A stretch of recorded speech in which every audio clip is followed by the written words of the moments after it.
Hello everyone, आज हम शुरुआत करने जा रहे हैं डिस्ट्रिक्ट प्रोफाइल्स ऑफ हिमाचल प्रदेश। और हम देखेंगे एक्सक्लूसिवली, हम देखेंगे हिस्ट्री डिस्ट्रिक्ट की एक एक करके। तो पहला डिस्ट्रिक्ट जो हम कवर कर रहे हैं वो है बिलासपुर डिस्ट्रिक्ट। और जो मैंने रेफ़र किया है सोर्स वो है डिस्ट्रिक्ट हैंडबुक बिलासपुर की। ठीक है जी, वहाँ से जितनी भी बैकग्राउंड स्टोरीज़ हैं राजाओं की और उनके जितने भी एक्टिविटीज़ या फिर इवेंट्स हुए हैं वो मैंने वहाँ से कवर किए हैं। तो सबसे पहले मैंने आपके सामने प्रेजेंट किया है मैप। बिलासपुर का मैप है ये, ठीक है जी। और तो एक छोटी सी बात मैंने आपको यहाँ पे हाईलाइट करनी थी कि जो बिलासपुर के अंदर सतलुज नदी है वो मंडी के कसौल विलेज से एंटर करती है। ठीक है, ये काफ़ी इंपॉर्टेंट हो जाता है, कई बार एरिया पूछ लिया जाता है। और पंजाब के जो रोपड़ है, रूपनगर जिसको कहते हैं, नैला विलेज करके है, यहाँ से एग्जिट करती है। तो आपको सिर्फ ये ध्यान रखना है। एज सच मैप के अंदर कुछ इतनी डिटेल्स है नहीं है। यहाँ पे मैंने तहसील्स, जो मेजर तहसील्स हैं वो मेंशन कर रखी हैं मैंने। देखो 1 2 3 4 5 और 6, 6 तहसीलें। श्री नैना देवी जी का टेम्पल और पूरा डिस्ट्रिक्ट जो है, डिस्ट्रिक्ट नहीं सॉरी, जो तहसील है वो यहाँ पे इस एरिया के अंदर हाईलाइट कर रखी है अलग से। और जो जोग्राफिकल एरिया है वो मतलब हिमाचल का 2.1% एरिया जो बिलासपुर के अंदर पड़ता है। और आपको उसकी एक लोकेशन याद रखनी है कि उसके आसपास के डिस्ट्रिक्ट्स कौन से हैं। मंडी, हमीरपुर, सोलन, ऊना, और हाईएस्ट पीक है बहादुरपुर। तो बिना किसी देरी के हम चलते हैं नेक्स्ट स्लाइड की तरफ। तो बिलासपुर, जिसका पुराना नाम कहलूर था, वो सी कैटेगरी स्टेट था। तो सबसे पहले तो प्रोविंस था, ठीक है। ब्रिटिश इंडिया के अंदर प्रोविंस था बिलासपुर, अलग से प्रिंसली स्टेट था। तो और उसके बाद उसको जैसे इंडिया आज़ाद हो जाता है तो 1950 में आपको पता होगा कि कैटेगराइज कर दी गई थी स्टेट्स 4 कैटेगरीज में, जैसे part A, part B, part C और पार्ट डी। वो डिपेंड करता था कि उन स्टेट्स की क्या क्या इंपॉर्टेंस या फिर उनके मतलब ब्रिटिश इंडिया के अंदर उनके ऊपर किस तरीके का कंट्रोल था, ब्रिटिशर्स का था या फिर वहाँ पे किंग रूल था, अलग से प्रोविंस था वो। तो ऐसे उनको कैटेगराइज कर दिया था। तो जो बिलासपुर थी वो सी कैटेगरी की स्टेट आ गई थी।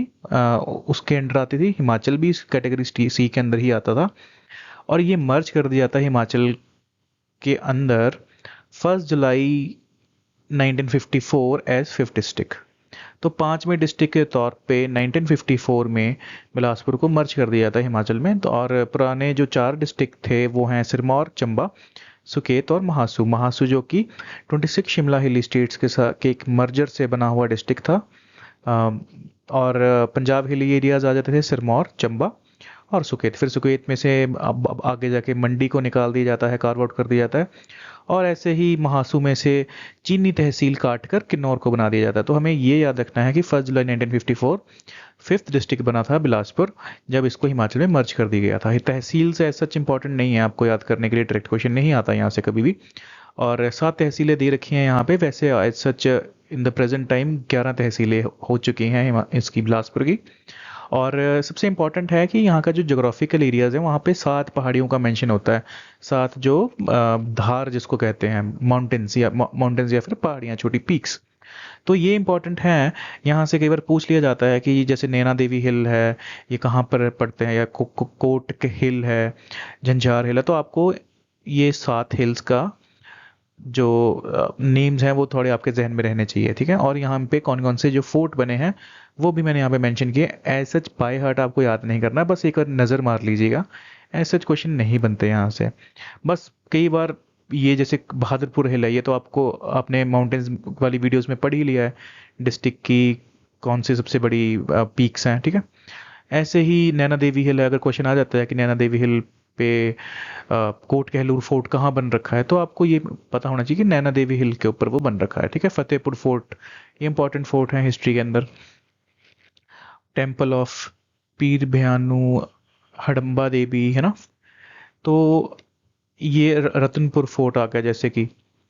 ये कई बार क्वेश्चन यहाँ से बन सकता है, मैं ये नहीं कह रहा कि बन बन जाएगा पक्का, पर बन सकता है, मतलब बहुत कम चांसेस है।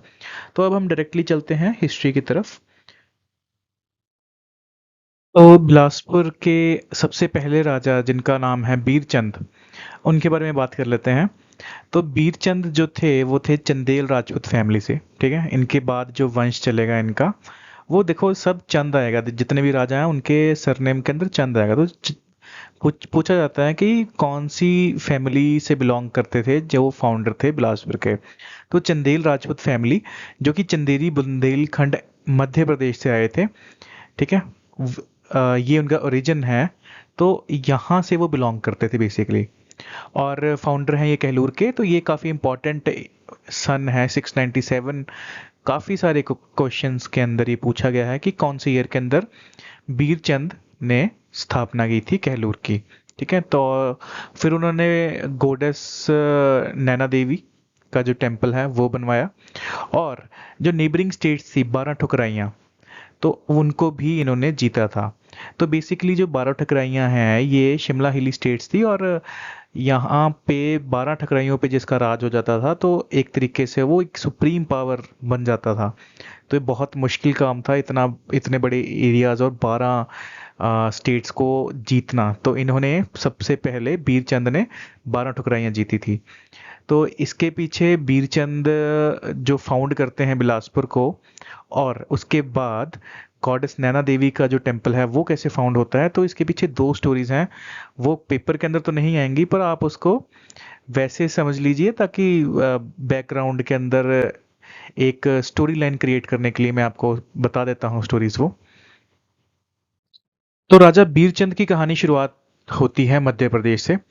तो इनके पिता का नाम था हरिहर चंद, जो कि चंदेरी बुंदेलखंड मध्य प्रदेश में रूल कर रहे थे। इनके होते हैं आगे 5 बेटे, और एक बेटे का नाम है बीरचंद। तो मध्य प्रदेश के अंदर अपना ये शासन चला रहे हैं। तो हरिहर चंद क्या करते हैं, एक बेटे को अपना राज्यभार संभाल सौंप के अपने 4 बेटों के साथ यहाँ पे नॉर्थ में हिमाचल वाली साइड को कूच कर जाते हैं। यहाँ पे वो एक्सपीडिशन कह सकते हैं या फिर अपना एरिया एक्सपेंड करना होगा उन्होंने। वहाँ पे नॉर्थ वाली साइड मतलब हिमाचल हिली स्टेट हिली एरियाज की तरफ ये यहाँ पे आते हैं। और एक जंदबड़ी नाम की एक जगह है, उसको ये कैप्चर कर लेते हैं, वहाँ पे अपनी सेटलमेंट इस्टेब्लिश कर लेते हैं, ठीक है। जिंदबड़ी जो कि अभी होशियारपुर के अंदर एक जगह का नाम है। तो ये उसी जगह की बात हो रही है। उस समय तो होशियारपुर के अंदर नहीं थी वो, हिली एरियाज के अंदर ही माना जाता था उसको, हिमाचल की। तो उस एरिया को वो कवर कर लेते हैं। उसके बाद क्या होता है, फिर वो जाते हैं ज्वालामुखी टेम्पल, ज्वाला जी टेम्पल। वहाँ पे वो माथा टेकते हैं, ठीक है, माता रानी का आशीर्वाद लेते हैं। और फिर जो कांगड़ा के चीफ होते हैं वो उनको यहाँ पे इनवाइट करते हैं अपने पास। तो हरिहर कांगड़ा के चीफ के पास आए हैं, और वो उनको इनवाइट पर्टिकुलरली करते हैं टेंट पैगिंग कंपटीशन के अंदर। तो यहाँ पे क्या हो रहा है देखो, हरिहर कांगड़ा चीफ के साथ टेंट पैकिंग कंपटीशन खेलने उनके किंगडम में चले जाते हैं। और टेंट पैकिंग कंपटीशन इस फोटो के अंदर आप देखिए, मैं आपको समझाता हूँ कि टेंट पैकिंग कंपटीशन क्या चीज़ है। देखो एक ऐसी तरीके की गेम है जिसके अंदर हॉर्स के ऊपर प्लेयर आता है, ठीक है, पूरी स्पीड के साथ। उसके हाथ में एक स्पेयर होता है, और उसको एक वुडन ब्लॉक जिसके अंदर बहुत ही छोटा एक हम कह सकते हैं सर्कल है या फिर छोटा होल है, उसके थ्रू स्पेयर को डाल के उसको उठाना होता है पूरी स्पीड के अंदर। घोड़े पे बैठ के उस स्पीयर के थ्रू वो इस वुडन ब्लॉक को या फिर कोई भी ऑब्जेक्ट है उसको उठाता है। तो एक इस तरीके की गेम होती है टेंट पैकिंग। तो वहाँ पे क्या होता है कि हरिहर और उसके 4 बेटे गेम खेल रहे होते हैं, और जो कांगड़ा चीफ है वो हारने लग पड़ता है। तो ट्रेचसली जो एक बेटा है हरिहर का उसका कत्ल कर देते हैं। अब इसके अंदर स्टोरी के अंदर ये बताया जाता है कि उनको धोखे से उनके बेटे को मार दिया गया है, पर ये मेंशन नहीं किया गया है कि उनको कैसे मारा गया। कहीं जगह लिखा है कि उनको घोड़े से गिरा के मार दिया था। तो यहाँ पे एक बेटे की मृत्यु हो गई। अब हरिहर को पता लग गया कि जो कांगड़ा के चीफ हैं वो इस साजिश के तहत मिले हुए हैं इनके साथ। तो ये फुल फ्लेज्ड वॉर कर देते हैं कांगड़ा के ऊपर, कांगड़ा के चीफ के ऊपर। तो यहाँ पे हरिहर लड़ रहे हैं कांगड़ा चीफ के साथ, और इस वॉर का आउटकम क्या निकलता है कि इसमें हरिहर भी मारा जाता है और कांगड़ा चीफ की भी मृत्यु हो जाती है। तो ये उसके बाद 3 बेटों का कोई मेंशन नहीं मिलता। और चौथा बेटा जो बीरचंद है, तो बीरचंद वहां से मतलब हताश होके, वो सब इतना कुछ हो गया वहां पे। उसके एक भाई चला गया और एक पिताजी चले गए, है ना। तो वो वहाँ से नज़दीक में ही एक जगह है कहलूर, ठीक है, उसकी इस्टेब्लिशमेंट कर देता है 697 एडी में। तो ये एक तरीके से फाउंडिंग स्टोन रख देते हैं कहलूर स्टेट का। और उसके बाद से बीरचंद एक तरीके से फर्स्ट रूलर बन जाते हैं कहलूर के। उसके बाद आने वाले टाइम में और रूलर्स आते रहते हैं। ठीक है जी। तो इसी लाइन के अंदर एक बीरचंद जी के रिगार्डिंग एक स्टोरी और प्रचलित है, जिसके बारे में हम डिस्कस करेंगे, कैसे उन्होंने नैना देवी जी के टेम्पल की कंस्ट्रक्शन करवाई और क्यों करवाई, ऐसा क्या इंसिडेंस रहा वहाँ पे। तो उनके राज्य के अंदर क्या होता है, जब वो अपना राज्य एस्टेब्लिश कर लेते हैं बीरचंद जी, ठीक है, पहले राजा हैं वो कहलूर के, तो उस समय उन्होंने नामकरण नहीं किया होता अपने राज्य का, या फिर कुछ भी उनको अलग नाम से वो पुकारते होंगे। तो वहाँ पे उसी रीजन के अंदर एक कहलू गुज्जर होती है, ठीक है, वो अपनी भेड़ बकरियां चरा रही होती है नॉर्मल रूटीन के हिसाब से। पर एक दिन वो क्या देखती है कि एक पहाड़ी के ऊपर जाके उसकी एक बकरी पर्टिकुलरली एक स्पॉट पे रोज चली जाती है और वहां पे वो दूध देना स्टार्ट कर देती है। और उसको कितना भी हटा लो वहां से, तो वो वहां से वापस नहीं आती। ठीक है, उसका रोज का एक ही काम होता है कि वो उस पहाड़ पे जाएगी और दूध वहां पे देना शुरू कर देगी। और एक दिन कहलू गुजर क्या देखती है कि वहां पे ही नजदीक में एक माउंटेन लायन उस पे अटैक कर देता है। तो वैसे तो अमूमन एक बकरी कमजोर जानवर है, वो तो भागेगी, ठीक है, उस माउंटेन लायन को देख के। लेकिन यहाँ पे उल्टा हो जाता है, नेचर के विपरीत वहां पे हो जाता है। एक शिकारी जो शिकार कर रहा है, शिकार उल्टा उसके ऊपर अटैक कर देता है, तो बकरी माउंटेन लाइन के ऊपर उल्टा अटैक कर देती है और घायल हो जाती है और उसको भगा देती है बेसिकली वहां से। तो ये बहुत एक अचंभे की बात है। तो कहलू गुज्जर ये सारा इंसिडेंस देखती है और बीरचंद राजा को जाके बता देती है। तो वहां पे फिर बीरचंद कहते हैं कि देखते हैं कि ऐसा क्या हो गया, ऐसा चमत्कार। तो वहां पे जाके उस पहाड़ी पे जाके उस स्पॉट पे जाके ये जब वहाँ पे मतलब एक एनर्जी की प्रेजेंस को फील करते हैं, एक गुड वाइब्स या फिर हम कहते हैं पॉजिटिव वाइब्स फील करते हैं, और वहाँ पे आगे जाके खुदवाई करवाते हैं। तो वहाँ पे एक आइडल, मतलब एक मूर्ति नैना देवी जी की हम कह सकते हैं, वो वहाँ पे इनको प्राप्त होती है। और उसके बाद ये वहाँ पे श्रद्धा पूर्वक एक नैना देवी, श्री नैना देवी जी के नाम से एक वहाँ पे टेम्पल का निर्माण करवा देते हैं। और उसी पहाड़ी पे अपना किला बना लेते हैं। तो उस किले का नाम ये रख देते हैं कोट कहलूर। तो श्री नैना देवी जी का जो टेम्पल है वो भी इन्होंने कंस्ट्रक्ट करवाया। और उसी, क्या कहते हैं उसको, एक पीक के ऊपर इन्होंने अपना कोट कहलूर नामक फोर्ट की भी स्थापना करवाई। तो ये भी एक इंसिडेंस है कि इस कहलू गुज्जर के नाम पे इन्होंने अपने एरिया का नाम कहलूर रख दिया। ठीक है।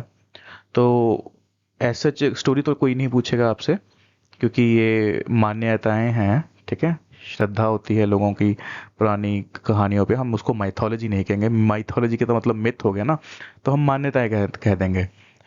तो क्वेश्चन ये पूछ लिया जाएगा कि श्री नैना देवी जी की जो मतलब टेम्पल है वो कौन सी धार के ऊपर स्थित है, तो वो नैना देवी धार के ऊपर स्थित है। या फिर कोट कहलूर का जो किला है वो कहाँ पे स्थित है, वो भी नैना देवी धार के ऊपर ही स्थित है। और उसकी कंस्ट्रक्शन किसने करवाई, वो करवाई बीरचंद ने। लेकिन एक सोर्स के अकॉर्डिंग ये भी कहा गया है कि जो सिक्स्थ रूलर हैं लाइन के, मतलब बीरचंद के बाद सेकंड रूलर आए, थर्ड फोर्थ फिफ्थ सिक्स, तो सिक्स्थ रूलर जो है जिनका नाम है कहाल चंद, वो कहा गया है कि कोट कहलूर की स्थापना कहाल चंद ने करवाई। तो ये यहाँ पे कॉन्ट्रडिक्शन है, एक सोर्स में कह रहा है कि सिक्स्थ रूलर कहाल चंद ने करवाई और एक कह रहा है कि फर्स्ट रूलर बीर चंद ने करवाई कोट कहलूर की स्थापना। तो आपको ये दोनों नाम याद रखने हैं। ऐसा नहीं होगा कि दोनों के नाम ऑप्शंस के अंदर आ जाएंगे, इनमें से एक नाम आएगा। लेकिन मैं आपको यही कहूंगा कि ज्यादातर सोर्सेस के अंदर राजा बीरचंद मेंशन है। तो ये 1894 से लेके 1902 के अंदर इंसिडेंस है, मतलब मेंशन है एक हिस्ट्री में कि सिक्स्थ रूलर जो कहालचंद है उन्होंने बनाया। तो अगर वहां पे क्वेश्चन आ जाता है तो आपको वहां पे बीरचंद ही टिक करना है।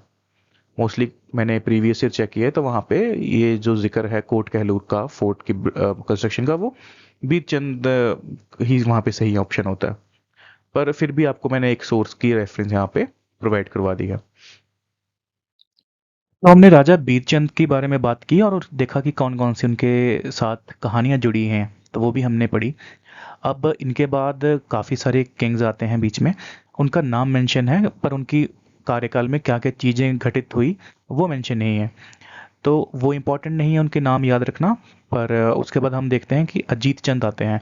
आप ये मत समझिएगा कि बीरचंद के बाद डायरेक्टली अजय चंद आ गए हैं, उसके बीच में रूलर्स आए हैं बहुत सारे, लेकिन हम वही रूलर्स पढ़ रहे हैं जिनका हमें हिस्ट्री में मेंशन मिलता है सोर्सेज में। तो अजय चंद या फिर कहीं इनका नाम मेंशन कर रखा है एज अजीत चंद। तो ये हिंदूर की खोज करते हैं या फिर वो फाउंड करते हैं एरिया को और उसका नाम हिंदूर रख देते हैं। तो हिंदूर मतलब आज का जो नालागढ़ है, नालागढ़ का पुराना नाम हिंदूर था, लेकिन उस समय तो उसको हिंदूर के नाम से जाना जाता था। ठीक है, पर कहीं कहीं ये कन्फ्यूजन आ जाती है, मैंने यहाँ पे पॉइंट तभी अलग से मेंशन कर रखा है कि जो नालागढ़ सिटी है वो विक्रम चंद या फिर विक्रम चंद ने, वी या फिर बी कुछ भी आप बोल दीजिए, विक्रम चंद ने नालागढ़ सिटी की स्थापना की है जो कि थी 1400 के आसपास। ठीक है, ये काफ़ी बाद का इवेंट है, पर हमें अजय चंद या फिर अजीत चंद से डायरेक्ट एक पॉइंट याद रखना है कि उन्होंने हिंदूर की स्थापना की, फाउंड किया उन्होंने। ठीक है जी, उसके बाद संगार चंद आ जाते हैं। तो इनका कार्यकाल है 1197 से लेके 1220 एडी तक। तो इनके 7 बेटे थे। ठीक है, और उनके जो आगे फैमिलीज, राजपूत फैमिलीज जो निकली हैं, उनके जो सरनेम्स अभी हमें देखने को मिलते हैं, तो ये कुछ सरनेम्स हैं। ठीक है, तो ऐसा इनको आप याद तो नहीं रखेंगे, पर इनके बारे में एक फैक्ट है जो हम यहाँ पे पढ़ रहे हैं। तो मेघचंद की बात कर लेते हैं, राजा मेघचंद की। 1300 के आसपास इनका टाइम पीरियड है। He was the eldest son of Sangarchand, इससे पहले जो राजा आए हैं। तो हमें जो इंपॉर्टेंट पॉइंट याद रखना है वो ये है कि he was a harsh and tyrannical ruler. His own people forced him to leave and took asylum in Kullu. तो इतने क्रूर प्रवृत्ति के राजा थे कि इनकी प्रजा ने इनके खिलाफ विद्रोह कर दिया, जिससे कि इनको अपने ही किंगडम से एग्जाइल लेके असाइलम मतलब कि शरण लेनी पड़ी कुल्लू के अंदर। मतलब इतने क्रूर थे कि इनकी प्रजा इनसे इतनी ज़्यादा तंग आ चुकी थी। तो उस समय देखो 1300 के आसपास की बात हो रही है, तो यहाँ पे स्लेव डायनेस्टी है दिल्ली के तख्त के ऊपर। तो पहले कुतुबुद्दीन ऐबक आते हैं, उसके बाद इल्तुतमिश वहाँ पे गद्दी पे बैठे होते हैं 1300 के आसपास। तो ये जो सुल्तान हैं दिल्ली के, उनसे बात करते हैं कि देखो मेरा रूल छीन लिया है मेरी प्रजा ने, तो आप मेरी हेल्प कीजिए। तो इल्तुतमिश इनकी हेल्प करते हैं इनके किंगडम को रिस्टोर करने के लिए। तो क्वेश्चन यहाँ से पूछा जाता है कि इल्तुतमिश ने कौन से राजा की हेल्प की थी उसके किंगडम को रिस्टोर करने के लिए, या फिर कौन सा ऐसा राजा था जिसकी प्रजा ने उसको भगा दिया उसके क्या कहते हैं उसको, टेरनिकल और हार्श बिहेवियर की वजह से। तो वो थे मेघचंद। एक एक या दो दो पॉइंट्स हैं सभी राजाओं के बारे में जिनसे क्वेश्चन पूछे जाते हैं। हमें एक्स्ट्रा इन्फॉर्मेशन सिर्फ एक तरीके से स्टोरी लाइन क्रिएट करने के लिए माइंड में याद रखनी है। बाकी जिन पे मैंने स्टार मार्क कर रखे हैं या फिर जिन पे मैं ज़्यादा आपको फोर्स दे रहा हूँ कि इसको आप ध्यान से सुनिए, वो क्वेश्चंस पूछे जाएंगे। तो उसके बाद राजा आते हैं अभिशांत चंद। तो ये कंटेम्प्रेरी हैं सिकंदर लोदी के। क्वेश्चन आ जाता है कि सिकंदर लोदी के कंटेम्प्रेरी कौन है यहाँ पे, और इन्होंने तातर खान को डिफीट किया था। हाँ, ये भी प्रीवियस ईयर के अंदर एक बार पूछा गया था। तो तातर खान कौन है? तातर खान उस समय निज़ाम है पंजाब के, मतलब गवर्नर है ये। तो इनको अपॉइंट कर रखा है बहलोल लोदी ने। तो लोदी डायनेस्टी की बात हो रही है, देखो सिकंदर लोदी के बाद बहलोल लोदी की यहाँ पे बात हो रही है। तातर खान जिनको अपॉइंट कर रखा है गवर्नर। तो क्वेश्चन आता है कि तातर खान को किसने डिफीट किया था? तो अभिशांत चंद ने। लेकिन उसके बाद क्या होता है कि तातर खान के बेटे अभिशांत चंद और उनके आगे बेटे को सुंदर चंद इनका नाम है, उनको ट्रेचसली मतलब धोखे से मार देते हैं। फिर आते हैं संपूर्ण चंद। 1380 की बात है यहाँ पे। Killed by his own brother Ratan Chand. तो ऐसा हमें बहुत कम देखने को मिला है कि अपने जो हिंदू रूलर्स हैं, हिंदू राजाएं हैं, कि वो गद्दी के लिए या फिर किसी और वजह से अपने ही भाइयों का कत्ल करते हैं। ऐसा जैसे हम दिल्ली सल्तनत पढ़ते हैं, स्लेव डायनेस्टीज पढ़ते हैं, मुगल रूलर औरंगजेब की बात करते हैं। औरंगजेब ने दारा शिकोह अपने भाई को मरवा दिया था, अपने पिता को कैद खाने में डाल दिया था। तो वहाँ पे वो चीज़ें कॉमन है, लेकिन हिंदू रूलर्स के अंदर ये चीज़ें हमें बहुत कम मिलती है। इसलिए ये पॉइंट इंपॉर्टेंट हो जाता है कि कि संपूर्ण चंद की हत्या उनके भाई रतन चंद ने कर दी थी। ठीक है, तो ये भी एक इंपॉर्टेंट पॉइंट है। उसके बाद रतन चंद, जो कि 1400 के आसपास इनका टाइम पीरियड है, had good terms with court at Delhi. तो इनका दिल्ली जो तख्त है उनके साथ अच्छे संबंध है मतलब। और he killed a tiger at hunt for which he received a खिलात and other honours in recognition of his bravery. ऐसा इंपॉर्टेंट नहीं है, सिर्फ ये इंपॉर्टेंट पॉइंट है पहला वाला, कि कौन से ऐसे राजा हैं जिनके दिल्ली दरबार या फिर दिल्ली का जो तख्त है वहाँ पे जो रूल कर रहे हैं राजा, उनके साथ इनके अच्छे संबंध थे। तो वो हैं रतन चंद। अब हम राजा ज्ञानचंद के टाइम पीरियड की बात कर लेते हैं। 1570 के अराउंड इनका शासनकाल रहा है और ये रहे हैं कंटेम्प्रेरी टू अकबर। कंटेम्प्रेरी का मतलब होता है समकालीन। तो समकालीन को अगर मैं आपको आगे समझाऊं कि एक टाइम पीरियड के अंदर दो राजा अगर अलग अलग जगह पे रूल कर रहे हैं तो वो आपस में कंटेम्प्रेरी हुए, समकालीन हुए। फॉर एन एग्जाम्पल 1200 ईडी के अंदर सपोज करो दिल्ली के अंदर कोई राजा बैठा है, उसका नाम है राजा एक्स, और बिलासपुर के अंदर या फिर कोई भी अलग स्टेट ले लो, कोई भी, दिल्ली की जगह कुछ और भी आ सकता है, बिलासपुर की जगह भी कुछ और आ सकता है। तो बिलासपुर के अंदर वाई राजा रूल कर रहे हैं, तो X and Y are contemporary to each other, क्योंकि सेम टाइम पीरियड के अंदर ये दोनों राजा पैरेलली रूल कर रहे हैं।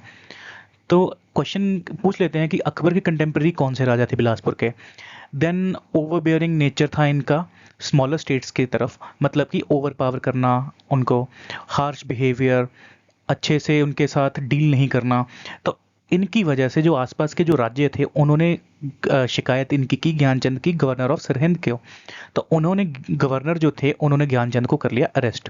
अब गवर्नर ऐसे होते थे ना, जैसे दिल्ली के अंदर मुगल शासन चल रहा है तो अलग अलग स्टेट्स को रूल करने के लिए, एडमिनिस्टर करने के लिए वो गवर्नर्स अपॉइंट कर देते थे जो वहाँ के अपने पर्टिकुलर एरिया को रूल करेंगे, पर उनकी जवाबदेही राजा को होगी। तो ऐसे सरहिंद के गवर्नर थे, उन्होंने इनको कर लिया अरेस्ट ज्ञानचंद को।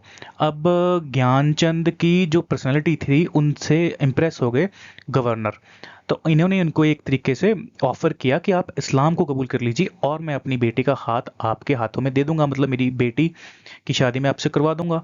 तो इन्होंने इस्लाम को कबूल कर लिया और इसके बाद इनके तीन बेटे होते हैं, बीकचंद, रामचंद एंड भीमचंद।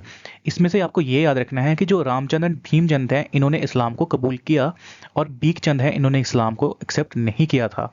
इनके साथ ही एक पॉइंट ये भी आता है कि जो बीकचंद हैं इन्होंने जो नैना देवी कैपिटल है बिलासपुर की, कहलूर की जो स्थापना हुई थी बीरचंद के द्वारा, उन्होंने नैना देवी को अपना कैपिटल बनाया था। तो अभी कैपिटल शिफ्ट हो गई है नैना देवी से सुनहानी। तो ये भी एक इम्पॉर्टेंट पॉइंट है कि कौन से ऐसे राजा हैं जिन्होंने जो कैपिटल नैना देवी से सुनहानी जगह पे शिफ्ट कर दी थी, तो वो हैं बीकचंद। उसके बाद हम बात करते हैं कल्याण चंद की। इनका टाइम पीरियड आता है 1630 में और इनके हम कॉन्टेक्स्ट में दो कहानियाँ पढ़ेंगे। सबसे पहले तो हम एक पॉइंट देखते हैं कि इनकी जो शादी हुई थी वो राजा ऑफ सुकेत श्याम शरण सेन की बेटी के साथ हुई थी और इनके कुछ ज़्यादा रिश्ते अच्छे नहीं थे बिलासपुर के सुकेत के साथ। अब इसके पीछे भी हम कहानी सुनेंगे। और एक इम्पॉर्टेंट, मोस्ट इम्पॉर्टेंट पॉइंट यहाँ पे ये है कि इन्होंने एक किला बना दिया था हिंदूर। ये देखो यहाँ पे अगर हिंदूर है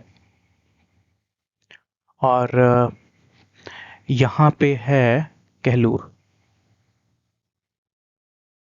हिंदौर मतलब नालागढ़ आज का जो है, पुराना नाम उसका था ना। तो इन्होंने पूरी बाउंड्री के ऊपर एक किला बना दिया। और अब देखो किला तो यहाँ पे भी बना सकते हैं, तो एक तरीके से अपनी पोस्ट है इनकी यहाँ पे, तो इससे क्या है टेंशन क्रिएट हो जाती है। देखो आज के टाइम पे भी अगर अगर आप देखो कि बॉर्डर एरियाज़ के अंदर अगर चाइना कंस्ट्रक्शन करवाने लग पड़ता है इंडिया की बाउंड्रीज़ के साथ, जो LAC है, लाइन ऑफ एक्चुअल कंट्रोल, तब भी हमारे कितने ज़्यादा जिसको कहते हैं जियो पॉलिटिकल टेंशंस क्रिएट हो जाती हैं। तो उस समय पुराने टाइम में भी ऐसे था। अब इन्होंने यहाँ पे किला बनवा लिया जिसकी वजह से लड़ाई हो गई हिंदूर और कहलूर के बीच में, जिसके अंदर जो राजा हैं हिंदूर के वो मारे गए हैं। तो एक स्टोरी और है, वो मैं आपको जस्ट एक बैक ऑफ द माइंड आपके एक कहानी चलती रहे उसके हिसाब से मैं आपको सुनाता हूँ। अब देखो नेक्स्ट स्लाइड की तरफ चलते हैं।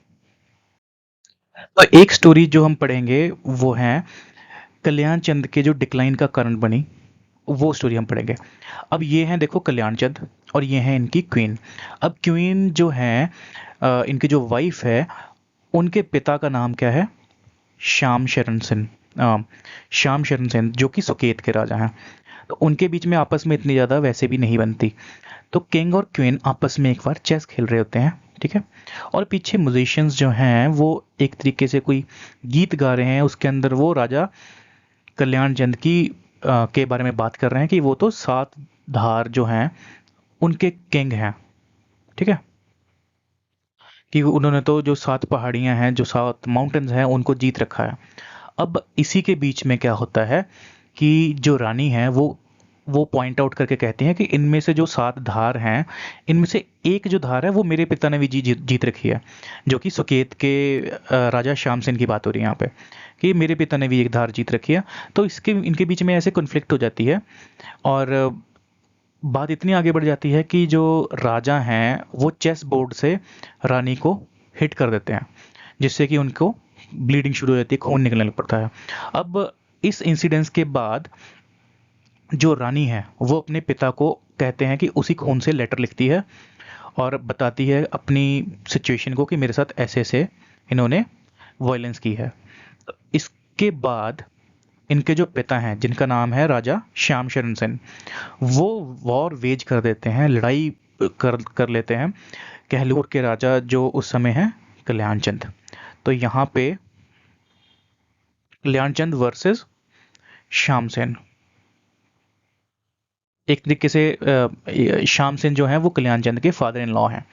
इनके बीच में लड़ाई हो जाती है, जिसकी वजह से जो कल्याण चंद है कल उनकी मृत्यु हो जाती है, और इनकी मृत्यु के बाद जो इनकी रानी है वो भी सती हो जाती हैं, ऐसे कहानी के अंदर मेंशन कर रखा है। तो जो मेन कारण इनका बना है वो ये एक इंसिडेंस बना है। तो ऐसा इसमें से कोई क्वेश्चन नहीं आएगा, ये सिर्फ एक तरीके की कहानी है, बस आपको पता होनी चाहिए कि इनके टाइम पे ये इवेंट्स घटे हैं। उसके बाद बात करते हैं राजा ताराचंद की, जो कि 1645 के अंदर इनका हमें टाइम पीरियड देखने को मिलता है। तो इनके बारे में एक ही पॉइंट है कि इन्होंने तारागढ़ फोर्ट को बनवाया था हिंदूर में, और कहा जाता है कि ये काफ़ी वीक एंड टिमिड रूलर थे, मतलब कि कमज़ोर राजा इनको माना गया है, और इन्होंने जो स्टेट के अफेयर्स हैं उनमें बहुत कम अपना कंट्रीब्यूशन दिया है, जिसकी वजह से इन्होंने बहुत सारी अपनी जो टेरिटरीज़ हैं आसपास के राज्यों को खो दी थी। मतलब इनका राज्यपाल राज्य शासन वगैरह में ज़्यादा ध्यान नहीं था, एक तरीके से कमज़ोर राजा इनको मेंशन कर रखा है, और इन्होंने काफ़ी सारा ज़मीनें अपनी खो दी थी, जो एक्वायर कर ली थी आसपास के जितने भी आसपास के जो नेबरिंग स्टेट्स थी उन्होंने। तो यहाँ पे इंपॉर्टेंट पॉइंट सिर्फ ये होता है कि इन्होंने तारागढ़ फोर्ट की स्थापना की थी। अब हम राजा की बात करेंगे, राजा दीपचंद, जिनका टाइम पीरियड है 1650 से लेकर 1656 तक। इन्होंने फाउंड किया है बिलासपुर टाउन को। अब अगर आपसे पूछे कि कहलूर या फिर बिलासपुर रियासत को किसने फाउंड किया, तो हमारा सही आंसर होगा राजा बीरचंद 1697 ईडी के अंदर। लेकिन अब कहलूर के अंदर एक टाउन फाउंड करते हैं दीपचंद, और उस टाउन का नाम रखते हैं बिलासपुर टाउन। तो आप समझ रहे हैं, कहलूर रियासत के अंदर एक टाउन फाउंड किया, उसका नाम रखा गया बिलासपुर। तो इनके जो फाउंडर हैं वो है राजा दीपचंद। तो पहले सुनहानी कैपिटल है, इन्होंने कैपिटल को चेंज कर दिया ढोलरा, जिसका पुराना नाम है व्यास गुफा या फिर ब्यास गुफा। कहीं कहीं हमें मेंशन मिलता है कि सुनहानी से कैपिटल शिफ्ट की थी बिलासपुर टाउन, और कहीं कहीं मिलता है कि ढोलरा, जिसका पुराना नाम व्यास गुफा है। एक इंपॉर्टेंट पॉइंट यहाँ पे ये भी है कि इन्होंने ढोलरा पैलेस की भी स्थापना की थी, वेरी वेरी इंपॉर्टेंट। और थर्ड पॉइंट यहाँ पे ये है कि इन्होंने सैल्यूटेशन प्रोसेस को स्टार्ट किया था। मतलब हम राजा को क्या बोलेंगे, मतलब कोई भी अगर ग्रीट करेगा राजा को तो वो पहले उनको जय देवा बोलेगा, ऐसे ही मियाँ को जय एंड रानास को राम राम। तो सैल्यूटेशन प्रोसेस स्टार्ट की। और इनके बारे में ये भी मेंशन हमें मिलता है कि जो कांगड़ा के राजा थे उस समय, राजा चंद्रभान चंद, उन्होंने किस तरीके से इनको अपने पैलेस में बुलाया, और षड्यंत्र के तहत इनके डिनर पे इनके खाने के अंदर जहर मिला दिया, जिससे कि इनकी मृत्यु हो गई। अब इनके पीछे कॉन्टेक्स्ट के अंदर काफ़ी लंबी स्टोरी है, वो पढ़ना इंपॉर्टेंट नहीं है, हमें सिर्फ फैक्ट याद रखना है कि जो चंद्रभान चंद हैं राजा ऑफ कांगड़ा, उन्होंने कैसे पॉइजन किया और जिससे कि दीपचंद की मृत्यु हो गई। तो यहाँ पे 5 स्टार है, मतलब 5 के डायरेक्ट क्वेश्चंस। अब स्टोरी लाइन आगे है, देखो राजा की तो यहाँ पे मृत्यु हो चुकी है, अब उनके बेटे हैं यहाँ पे भीमचंद। तो भीमचंद तो अभी काफ़ी छोटे हैं, वो जो प्रजा का भार है, राजपाट है, वो अभी नहीं संभाल सकते वो, क्योंकि वो बच्चे हैं, अभी माइनर हैं। तो दीपचंद की जो वाइफ हैं, जो प्रेजेंट क्वीन हैं बिलासपुर की, वो हैं जलाल देवी। तो जलाल देवी एडमिनिस्ट्रेशन संभाल लेती हैं राजमाता के तौर पे, यहाँ पे देख रेख करने लग पड़ती हैं किंगडम की। तभी जो दीपचंद है, मतलब जलाल देवी के जो देवर हैं, उनका नाम है मानक चंद। तो मानक चंद यहाँ पे वजीर अपॉइंट किए जाते हैं। अब वजीर की भी एक तरीके से जिम्मेवारी है कि वो कैसे राजपाट को संभालता है, कैसे हेल्प करता है एडमिनिस्ट्रेशन के अंदर। लेकिन यहाँ पे क्या होता था कि नीयत खराब हो जाती है मानक चंद की, और वो कोशिश करने लग पड़ते हैं कि कैसे मैं जो सारे राजपाट है वो मैं खुद हड़प लूँ, और कैसे मैं राजा बन सकता हूँ बिलासपुर का। तो इनके जो बैड इंटेंशंस हैं उनके बारे में जलाल देवी जी को पता लग जाता है, जिससे कि वो मानक चंद को वजीर की गद्दी से हटा देती हैं और इनको किंगडम छोड़ के जाने के लिए बोल देती हैं। हमें एक पॉइंट और यहाँ पे याद रखना है कि जलाल देवी जी ने मखोवाल मखोवाल नामक विलेज की जगह गुरु तेग बहादुर जी को भेंट स्वरूप दान में दे दी थी। और वहाँ पे गुरु तेग बहादुर जी ने मखोवाल विलेज का नाम चेंज करके चक नानकी रखा, जिस जिसका आज के टाइम पे नाम है श्री अनंतपुर साहिब जी। श्री अनंतपुर साहिब जी। तो हमसे ये भी पूछा जा सकता है क्वेश्चन में कि गुरु तेग बहादुर जी ने जो स्थापना की थी चक नानकी नामक विलेज की, वो किसके द्वारा गिफ्ट की थी, या फिर जलाल देवी जी ने जो मखोवाल विलेज है वो किनको गिफ्ट किया था। तो ये भी एक पॉइंट यहाँ पे आ जाता है। फिर उनके बाद देखो भीमचंद हैं, जो वो गद्दी पे बैठ जाते हैं, अब ये बड़े हो चुके हैं। अब जो राजा मानक चंद है, मतलब भीमचंद के जो चाचा हैं, जो वजीर थे अपॉइंट किए थे जलाल देवी ने, वो वापस से स्ट्रगल करने लग पड़ते हैं किंगडम को एक्वायर करने के लिए। तो भीमचंद की आगे जाके काफ़ी बैटल्स होती हैं, जिनके अंदर जो दीपचंद है वो आसपास के राजाओं की भी मदद लेते हैं, और भीमचंद की तरफ से सिद्ध सेन जो कि मंडी के राजा हैं वो हेल्प करते हैं राजा भीमचंद को इनके जो अटैक्स है उनको विफल करने के लिए। तो ये भी एक पॉइंट यहाँ पे आ जाता है। देन जो भीमचंद हैं उनके जो रिलेशंस हैं वो इनिशियली गुरु गोविंद सिंह जी के साथ इतने अच्छे नहीं थे। बिलासपुर के अंदर जो गुरु गुरु गोबिंद सिंह जी जो मुखवाल विलेज में रह रहे थे, तो उस समय वैसे तो उनके नज़दीक ही है वो जगह, तो आपस में इनके कॉन्फ्लिक्ट्स रहते थे, डिस्प्यूट्स रहती थी। तो हमें एक युद्ध याद रखना है, बंगानी साहब का युद्ध।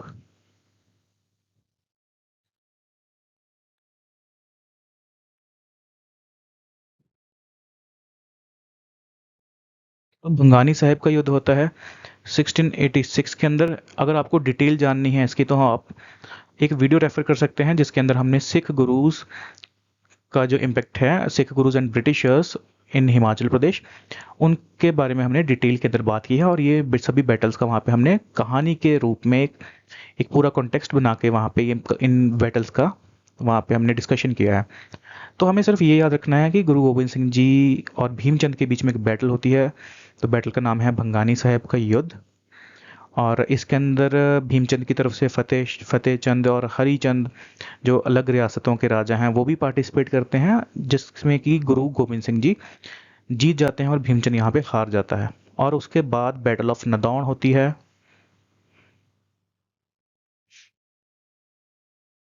लेकिन इस समय तक गुरु जी और भीमचंद के बीच में रिश्ते सुधर जाते हैं, और दोनों आपस में मिलके भीमचंद प्लस गुरु जी ये फाइट करते हैं दिलावर खान, जो कि मुगल गवर्नर होता है, और ये लड़ाई जीत जाते हैं। तो बेसिकली हमने लड़ाइयाँ देखी भंगानी साहब और बैटल ऑफ नदौन, हमने इनको डिटेल में कवर किया है। अगर आपको इनकी डिटेल्स चाहिए तो आप हमारी वीडियो देख सकते हैं, जो कि आपको प्लेलिस्ट के अंदर मिल जाएगी। ठीक है, तो भीमचंद के बारे में हमने बात कर ली। फिर राजा की बात करते हैं, राजा अजमेर चंद की। तो इनके बारे में एक ही इम्पॉर्टेंट पॉइंट है कि इन्होंने अजमेरगढ़ का किला बनाया था, जो कि हिंदूर के बॉर्डर पर था। फिर राजा देवीचंद की बात कर लेते हैं। During his reign revolt took place in neighbouring state Nalagarh where Manchand and his son were killed. तो क्या होता है कि जो हिंदूर यहाँ पे लिख देता हूँ, हिंदूर की जो प्रजा है वो रिवोल्ट कर देती है अपने ही राजा के खिलाफ, और वहाँ पे जो राजा मानचंद हैं और उनके बेटे हैं वो मारे जाते हैं। अब प्रजा ने ही अपने राजा को मार दिया। अब उसके बाद जो प्रजा है वो कहती है राजा देवीचंद को कि आप आइए हमारे राज्य में और आप हमारे राजा बन जाइए। पर राजा देवीचंद इस चीज़ को मना कर देते हैं, और एक राजा गजय सिंह नामक एक राजा को new king of Hindur appoint कर देते हैं। ठीक है जी। एंड राजा Devichand was contemporary to Nadir Shah. He built a fort of Bhamaikot and gave Ramgarh fort to Hindur. तो भमईकोट का किला इन्होंने बनवाया है, और रामगढ़ का जो किला है वो इन्होंने गिफ्ट किया है हिंदूर को। फिर उसके बाद देखो, जब राजा देवीचंद की मृत्यु हो जाती है किसी भी कारणवश, तो महानचंद उस समय सिर्फ 6 साल के होते हैं। ठीक है।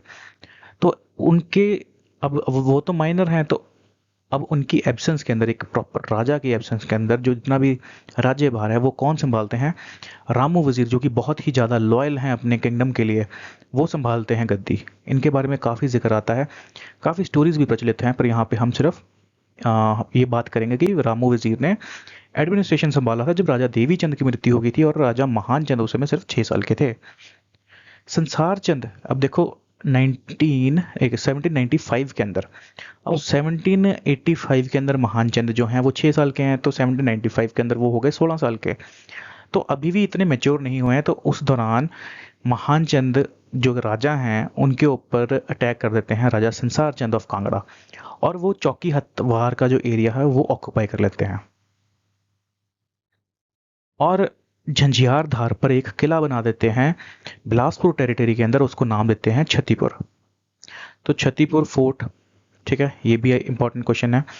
फिर बात आती है कि महानचंद अमर सिंह थापा, जो कि एक गोरखा कमांडर हैं, उनको बुलाते हैं अपनी सहायता के लिए, और फिर इनका युद्ध होता है राजा संसार चंद के साथ, जिसके अंदर राजा संसार चंद हार जाते हैं और महानचंद प्लस अमर सिंह थापा ये जीत जाते हैं, और इसको नाम दिया गया है battle of Mahal Muria. Very very important, सीधा पूछ लिया जाएगा कि बैटल ऑफ महल मुरिया कब हुई थी?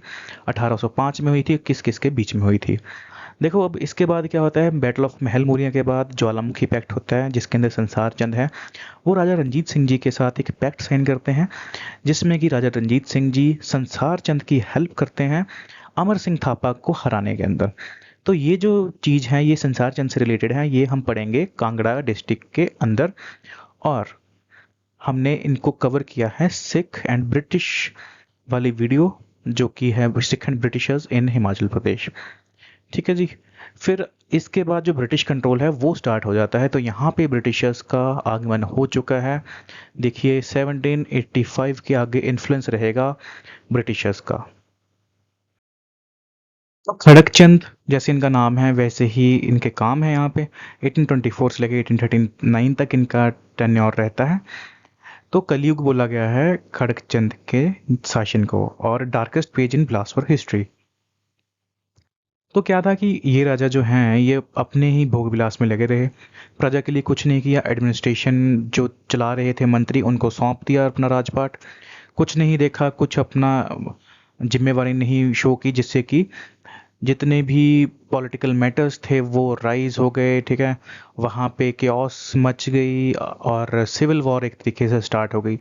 अब कोई आपके ऊपर कोई सरकार आपको देख ही नहीं रही है, तो नीचे चोरी चकारी डकैती, है ना, जितनी भी चीज़ें हैं वो यहाँ पे फैल गई, और एक तरीके से सिविल वॉर स्टार्ट हो गई, जहाँ पे लोग अपने घरों को छोड़ के जाने लगे, और एक तरीके से रियासत उजड़ने लग पड़ी।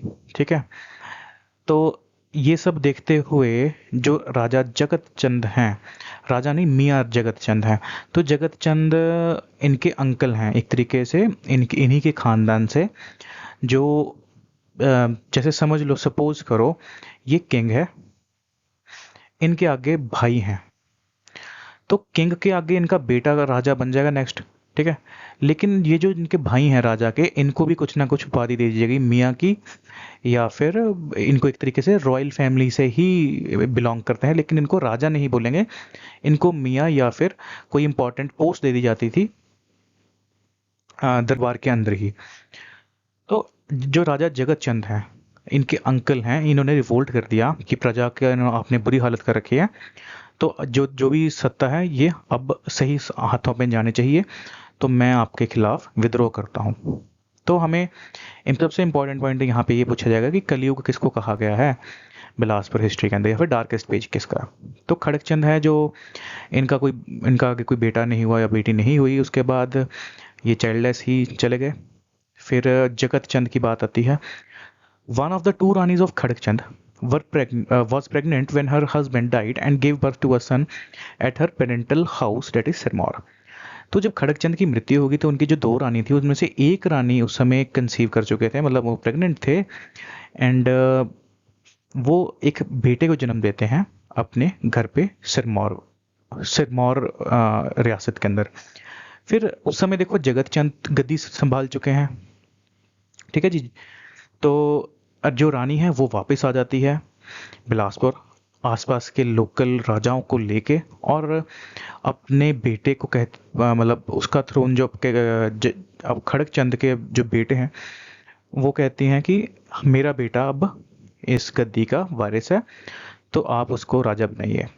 तो जगत चंद इतनी बड़ी आर्मी को देख के वहाँ से भाग जाते हैं हिंदूर नालागढ़ वाली side, and later on he was restored bye political agents. अब देखो यहाँ पे ब्रिटिशर्स का रूल आ चुका है, हमने पहले ही बात की है। तो पॉलिटिकल एजेंट्स होते थे, ऐसे एडमिनिस्ट्रेशन के ऑफिशियल्स अपॉइंट कर दिए जाते थे ब्रिटिशर्स के द्वारा, जो कि राज दरबार के जितने भी काम हैं उनके अंदर हेल्प करेंगे या फिर उनको गाइड करेंगे। अब जो राजा सुजरैनिटी एक्सेप्ट कर चुका है, तो ब्रिटिशर्स का कोई इंसान वहाँ पे कोई उनका बंदा रहना चाहिए ना, जो उनको गाइड कर सके ब्रिटिशर्स की तरफ से। तो वही पॉलिटिकल एजेंट्स होते थे, जो जितना भी रूल है, किंगडम से रिलेटेड जितने भी काम हैं, राजा की क्या क्या जिम्मेवारियां हैं, किसको आगे गद्दी जानी चाहिए, कौन लेजिटिमेट आगे रूलर बनेगा, कौन उनका एयर है आगे, मतलब जो गद्दी का वारिस है, उन चीज़ों का रिकॉर्ड या फिर एक तरीके से गाइड करते थे, वो कहलाते थे पॉलिटिकल एजेंट्स। जितने भी मुद्दे होते थे इनको जो जो शासन को लेके जितने भी मुद्दे होते थे, पॉलिटिकल एजेंट्स के द्वारा जगत चंद को फिर से रिस्टोर कर दिया गया।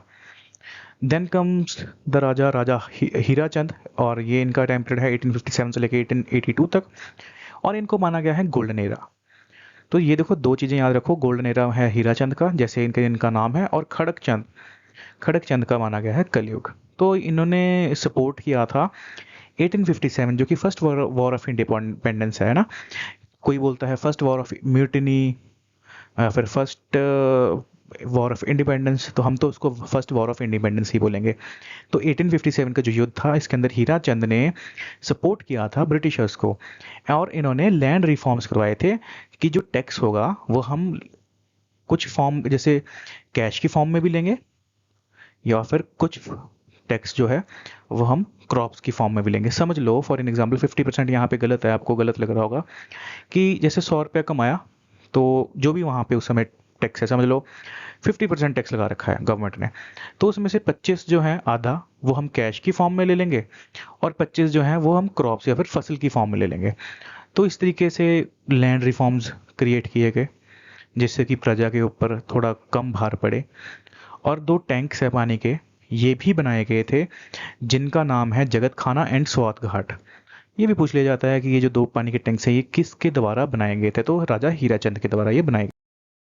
फिर आ जाते हैं 1885 के अंदर राजा अमरचंद। तो इनके बारे में एक इम्पॉर्टेंट बात ये है कि इन्होंने जितने भी लिटरेरी सोर्सेज हैं उनको ट्रांसलेट करवा दिया था हिंदी के अंदर, ठीक है, देवनागरी स्क्रिप्ट के अंदर। तो जितने भी लिखा पढ़त के जितने भी डॉक्यूमेंट्स होंगे वो इन्होंने कन्वर्ट करवाए किसके अंदर, देवनागरी स्क्रिप्ट के अंदर।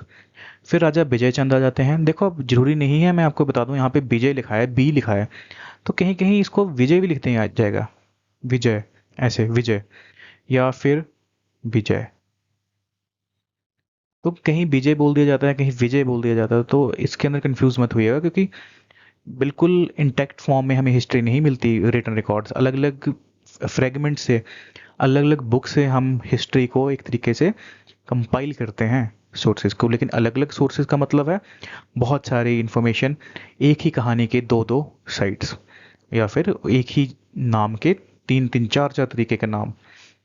तो राजा विजय चंद के टाइम पे देखो जुडिशियल रिफॉर्म्स हुए हैं, ठीक है, और system of court fee, non judicial stamps introduce कर दी गई थी पहली बार, और इन्होंने सबसे इंपॉर्टेंट रंग महल की स्थापना की, राजा विजय चंद।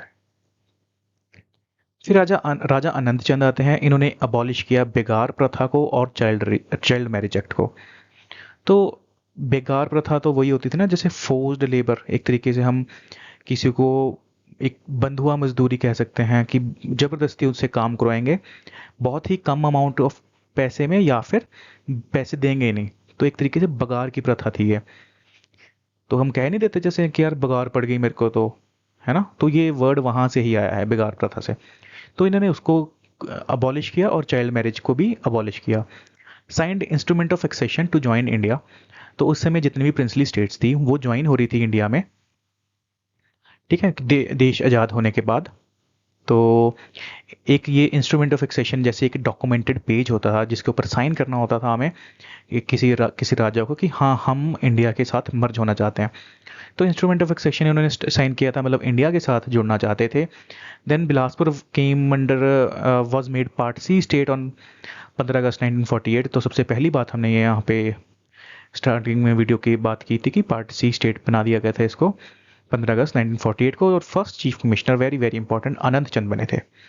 और 1 जुलाई 1954 को बिलासपुर को as a 5th district Himachal के अंदर मर्ज कर दिया गया था। चलिए कुछ इंपॉर्टेंट प्रीवियस ईयर क्वेश्चंस देख लेते हैं। तो सबसे पहले क्वेश्चन कह रहा है which king of princely state of Kahlur died childless and after his death a struggle for succession was there. तो ये हैं खड़कचंद, ठीक है। फिर उसके बाद when was the land settlement campaign started. तो ये भूमि बंदोबस्त आंदोलन के रिगार्डिंग क्वेश्चन है। फिलहाल के लिए आप याद रखिए कि 1930 के अंदर ये लैंड सेटलमेंट कैंपेन स्टार्ट हुआ था। हम अलग वीडियो के अंदर डिटेल के अंदर बात करेंगे जितनी भी ये मूवमेंट्स हुई थी। Then comes the third question. Which king of Bilaspur tried to administer his princely state on British model but did not get the support of his employees? तो ये है विजय चंद, ठीक है। तो इन्होंने जुडिशियल रिफॉर्म्स, जुडिशियल स्टैम्प्स लाने की कोशिश की थी, लेकिन इनकी प्रजा ने इनका साथ नहीं दिया था। विच किंग, फोर्थ क्वेश्चन देखिए, which king of princely state of Kahlur change his princely state capital from Sulhani to Bilaspur. तो ये है राजा दीपचंद, हमने ये पहले कर लिया है। So, who was appointed the Chief Minister of Bilaspur Part C state after the merger of India Union in October 1948? तो ये हैं राजा आनंद चंद।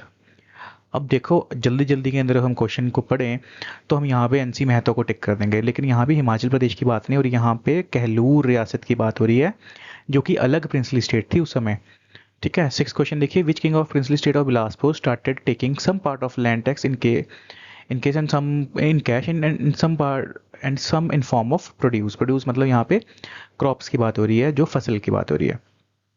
तो ये थे राजा हीराचंद। तो 7th क्वेश्चन देख लेते हैं, who establish the Kahlur state in 900 AD। देखो यहाँ पे उसने 900 AD दे दिया, कहीं कहीं 697 AD भी दे दिया जाएगा। तो यहाँ पे तो देखो इजी है ये, भीरचंद। सो 8th क्वेश्चन देखते हैं, which sultan of Delhi help king Meghchand of Bilaspur to regain his lost kingdom. तो इनकी प्रजा ने इनको ही भगा दिया था, तो इल्तुतमिश के पास गए थे ये हेल्प मांगने। तो हमारा ऑप्शन बी सही हो जाएगा। Which of the following king of Bilaspur had subjects force to leave the state due to its tyrannical rule. अभी हमने बात की राजा Meghchand. Around 1883, Jugga, a movement in which some farmers committed self-immolation, took place in which state. तो ये है कहलूर रियासत से रिलेटेड, तो इसके बारे में भी हम डिटेल में बात करेंगे जितने भी मूवमेंट्स हुई हैं, भूमि बंदोबस्त मूवमेंट हो या फिर जुग्गा मूवमेंट हो, तो हम डिटेल के अंदर अलग से एक वीडियो बनाऊंगा मैं, और जो भी इंपॉर्टेंट डिस्ट्रिक्ट्स की हिमाचल की जो मूवमेंट्स हैं हम सारी कंप्लीट उसमें करेंगे। देन नेक्स्ट क्वेश्चन देख लेते हैं जो कि है हमारा क्वेश्चन नंबर 11th, ठीक है जी। तो when king Khadakchand of princely state of Bilaspur died childless, who was made the king of there. तो किंग बना दिया था राजा जगत चंद को, मतलब मियाँ जगत चंद को। तो मियाँ जगत चंद का दूसरा नाम क्या था, उनको एक और नाम से कहा बुलाया जाता था जो कि है मियाँ जंगी, ठीक है। तो कंफ्यूज मत होइएगा कि यहाँ पे तो हमने जगत चंद पढ़ा है तो यहाँ पे मियाँ जंगी सही हो गया, तो दोनों के नाम सही ही हैं, यहाँ पे जगत लिख देता हूँ मैं। देन क्वेश्चन 12th देखिए, which princely state was merged in India after independence, तो ये है Bilaspur. Then next question, from which year the records of princely state of Bilaspur started to be kept in Devanagari script, तो ये हुए थे 1885 के अंदर राजा अमरचंद के द्वारा। फिर नेक्स्ट क्वेश्चन देख लेते हैं, Naina Devi was capital of which hilly state, ये तो बहुत ईजी है, देखो बिलासपुर की तो है। Bilaspur remain part C state till 1 जुलाई, तो ये है 1954 तक रहा था। Which native prince state refuse to join the Indian union at time of abolition of the English state, तो बिलासपुर ने कहा था कि हम अलग से रहेंगे, हम इंडिया में मर्ज नहीं होंगे। Which king of Bilaspur was taken captive by Nadir Shah, आप कहोगे कि यार ये तो हमने पढ़ा है नहीं, कौन से राजा को कर दिया था, पर कंटेम्प्रेरी तो हमें पता है ना, हमने पढ़ा है कि जो नादिर शाह है उनके कंटेम्प्रेरी कौन है, तो देवी चंद। तो कई कई बार हमें फैक्ट्स नहीं पता होते, हिस्ट्री में ढेर सारे फैक्ट्स होते हैं, तो हमारे पास जो नॉलेज हमने गेन की है, जो हमने फैक्ट्स पढ़े हैं, उन्हीं की हेल्प से हम कई बार क्वेश्चंस को बना लेते हैं। फिर हम देखते हैं 18th question, who was the king of princely state of Bilaspur at the time of India's independence in 1947, तो ये है राजा आनंद चंद। नेक्स्ट क्वेश्चन देखिए, what was the status of Bilaspur from independence till 1 जुलाई 1954, तो पार्ट सी का दर्जा दिया था। What was the rule of princely state of Bilaspur? What was the ruler of princely state of Bilaspur planning to when the Britishers left India in 1947, declaring a Bilaspur as independent and joining the Indian Union to form a separate union consisting of other native princely state merger, declaring Bilaspur as an independent country। तो अलग से country को इन्होंने सोचा था कि हम अलग से एक इंडिपेंडेंट कंट्री बना देंगे। फिर नेक्स्ट क्वेश्चन देख लेते हैं, विच किंग ऑफ बिलासपुर बिल्ट जगत खाना एंड स्वारघाट, की तो इजी है, हमने पढ़ा है, हीरा चंद ने बनाया था। Which district becomes 5th district of Himachal Pradesh, तो very easy, Bilaspur. At time of establishment in 900 which of the following was the original capital of Bilaspur, तो ये है नैना देवी। राजा बीर चंद ने, हमने आपको स्टोरी बताई थी ना वो बकरी वाली, तो वो आपको अगर याद हो तो आप यहाँ पे सही लगाएंगे Naina Devi. Which dynasty was ruled by the princely states of Bilaspur, तो यहाँ पे सही आंसर हो जाएगा चंदेल राजपूत। जो कटोच राजपूत हैं ये तो कांगड़ा से रिलेटेड हैं। अब नेक्स्ट क्वेश्चन दे लेते हैं, इन विच ईयर डिड राजा संसार चंद ऑफ कांगड़ा इन्वेडेड बिलासपुर, तो इन्होंने अटैक किया था 1762, नहीं 1795 के अंदर, जब उस समय कौन थे बिलासपुर के राजा, कहलूर के महान चंद, सिर्फ 6 साल के थे। तो रामू वजीर एंड साहिब अमर सिंह वजीर बिलोंग टू विच स्टेट, तो ये भी इजी है, देखो कहलूर से रिलेटेड है। देखो यहाँ पे रामू वजीर का जिक्र आ गया ना, मैंने बताया था आपको, इंपॉर्टेंट वजीर है ये। इन 1900 हु बिल्ट द फेमस रंग महल of Bilaspur which is समर्ज्ड in Govind Sagar lake, तो ये किसने बनाया था, ये बनाया था विजय चंद ने। हु किल्ड राजा संपूर्ण चंद ऑफ बिलासपुर, तो इनके भाई ने ही इनकी हत्या कर दी थी, राजा रतन चंद ने। So, which king of princely state of Bilaspur was exiled from princely state around 1903 AD and ordered to stay in Banaras, तो ये हैं राजा विजय चंद। अब देखो आप कहोगे ये तो फैक्ट हमने पढ़ा नहीं, लेकिन कुछ कुछ चीज़ें हम प्रीवियस ईयर करते ही तभी हैं ताकि हम अपने नोट्स के अंदर वो चीज़ें ऐड कर सकें, कुछ एक्स्ट्रा जो पूछा गया है। पूरी हम डिटेल के अंदर चीज़ें नहीं पढ़ सकते, हम प्रीवियस ईयर का लगाने का मकसद ही ये है कि जो एक्स्ट्रा इन्फॉर्मेशन है वो भी हम अपने नोट्स के अंदर ऐड करें। सो लास्ट क्वेश्चन हम देख लेते हैं, how much of the land revenue which was taken as a part of crop in the princely state of Bilaspur till 1863, तो ये था 3rd part of the yield, मतलब 1/3 एज अ टेक्स्ट फॉर्म के अंदर ली जाती थी। ये भी हमने बात नहीं की, आप इसको भी ऐड कर सकते हैं अपने नोट्स के अंदर। तो इसी के साथ हम अपने लेक्चर को यहाँ पे एंड करते हैं। आपके कमेंट्स हमारे लिए बहुत वैल्यूएबल हैं, हमें कहाँ कहाँ इंप्रूवमेंट करने की ज़रूरत है और क्या क्या नई चीज़ें हम आपके लिए लेके आ सकते हैं, हमें प्लीज़ कमेंट बॉक्स के अंदर आप कमेंट कीजिए ताकि हम आपको बेटर सर्व कर सकें नेक्स्ट टाइम से। तब तक के लिए thank you very much, thank you for being a patient audience and see you in the next video, bye bye, take care.